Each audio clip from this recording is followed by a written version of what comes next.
toujours na idéologie ya bana Goma col fâché. Toza na esengo ya koyebisa bino toye na émission ya sika debriefing. Ya mibale tokoyebisa bino tozosala studio na biso ndenge bozomona petit à petit l'oiseau fait sonner. Nakopesa merci mingi na mama Jorine Mutia Liboso lera monaki tozosala studio na biso ayebisi biso papa wechi nako participer ndenge nini totindelaki compte na biso atindelaki moi contribution naye lobi ndeko na biso Lambert Ngoyi avandaka na Japon na ndeko na biso Alexis Ngongo Ntoto Amanyema bango pe ba promettre ngai bakotinda contribution na bango et sans oublier les métaphysiciens Dino Biselele. Alexis Ngongo Salé atunaki ngai soki bapesi ngai mbongo. Mutu moko te apesi ngai mbongo. Musala oyo ba mama batata bandeko ezana makila. Je peux vous dire aujourd'hui que Naza, le seul et l'unique Congolais vers les années 90 à Boya aide sociale na Belgique. Nako expliqué bien un jour mosusu. Et pour le moment, na boyi lisusu grappa. Grappa est revenu oyo ba pesaka na ba personne à troisième âge parce que ngai naza personne à troisième âge avec 70 ans. Na boyango na motema moko. Et je refuse de vivre dans la tricherie. Jour mosusu nako expliquer bino. Kombo ya émission na biso ba mama batata bandeko debriefing. Bato ebele bakoloba les amis de Wecheza mouvement ya polémique ministre na biso azo sala briefing bango baye na debriefing. Donc balingi osa la concurrence na ministre ya communication et médias. Na koyebisa bato oyo bakoloba bongo que debriefing na briefing eza des concepts, des objectifs différents. Briefing eza soki boza na idée ya kosala eloko moko bo définir ba objectif, comment réaliser ces objectifs. Et puis, bopesi ba directive ndenge nini boko sala projet wana. C'est ce qu'on appelle briefing. Une fois bosali briefing, il faut bokita sur le terrain. Boké ko expérimenter modèle wana sur le terrain. Makambo oyo bokokutana na terrain, peut-être bolobaki na terrain, mai ezalaka te. Boke na terrain, boke kokuta mai. Bo filmer, l'air boko zonga, boko sala debriefing. Debriefing elingi koloba nini? Makambo oyo bokutanaki na ngo na terrain.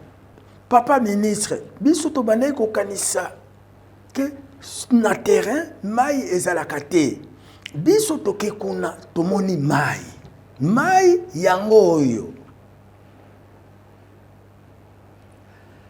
À partir à élément wana et qu'on permettre ministre à élaborer stratégie mosusu en fonction ya mai sur le terrain.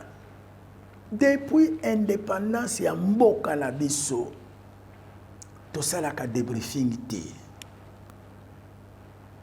toyebi kaka kocritiquer kodénoncer mutu nyonso yende alobaka vérité mutu nyonso kaka danger yango biso ba les amis de Wechi de 1990 til lelo tosalaki ba investigation sur le terrain to remarqué que ba briefing ebele oyo ba salaka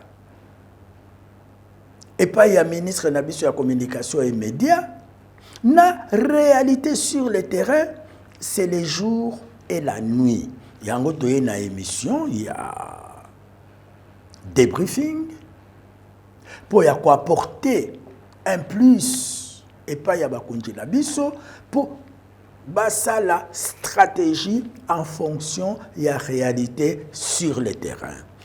Par exemple, origine y a conflit. Na briefing Fachi Beton président na biso alobaki nini. Avant commentaire na ngai to landana no président na biso.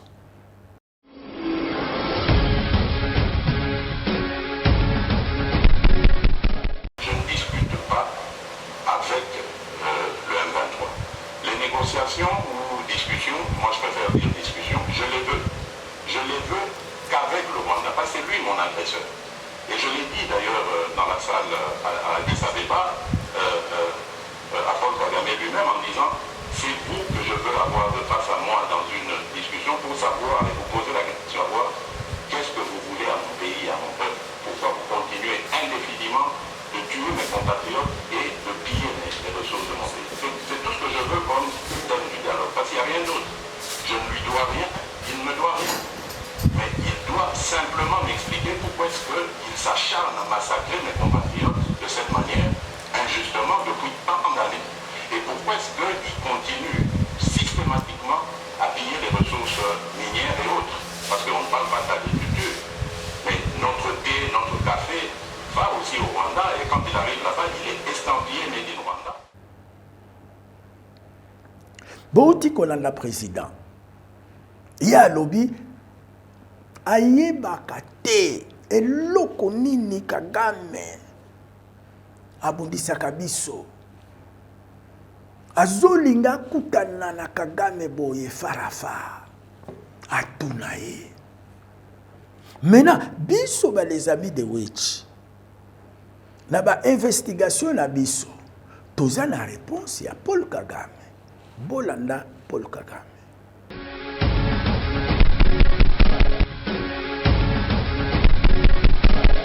Well, first of all, the J'aimerais dire problem que le problème of Congo, du Congo, the problem of le problème the region, de la région, le problème de la or région, even the problem of Rwanda ou même le problème encore du Rwanda, is not M23. n'est pas le M23, je suis désolé.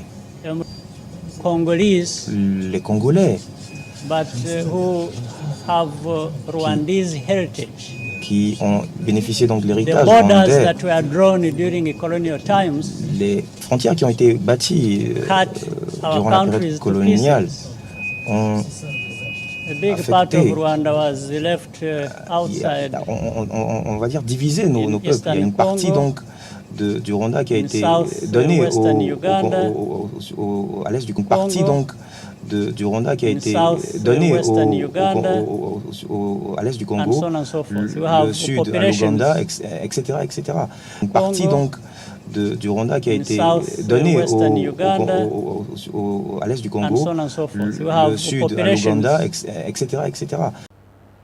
Batu ebele oyo bayebi makambo ya stratégie te bakokanisa ke biso ba les amis de Wechi tolingi ko bibisa président na biso lokola zoba moko boye te but ya débriefing topesi nde président na biso ba élément président na biso L'air bokokutana na Kagame, il faut yeba que ye alobaka boye boye boye. Alobaka que biso tozalaka na mabele na bango. Et ça peut permettre à notre président d'élaborer une stratégie à défense. Donc, briefing, na débriefing, ça se complète. Et Sengo Mosusu, je suis à mesure, en attendant Tosilisa Studio Nabiso, de recevoir des personnes. Et puis, Tobandi Kosala, ba émission. L'air est grave. La semaine prochaine, nous allons recevoir Dr. John. Hein, et Tokolobela Makambo ya Fachi Beton, parce qu'il y a Zamutu ya Fachi Beton. Na ba arrestation, il y a ba généraux, moi et Belé. Toko développer, hein, Toko développer. Idéologie à Goma, il y a Col Faché. Na idéologie à Saint-Thomas. Biso ba les amis de Wechi, les médias. Sauf qui te lobby, topé si image. Télévision, et ça radio T. Pour le moment, la télévision à Wanakin, na lobby n'y sauté, hein. Majorité, la télévision est comme la radio, hein. Moutou aye kaka na plateau, abandi ko loba image à terrain et ça la kate. Ou bien abengi moutou ya fachi, abengi moutou ya opposition, a poser question, oya lobby makambo na ye, et ça la kanase ya motema na ye, mosusu a répondre ye, et comme kaka ba discussion, image à terrain et ça la kate. Ba transformer ba maman ba tata bandeko télévision na radio. Et puis tokomi komona ba radio na ba image, il y a investigation. Donc to renverser rôle à wana Congo.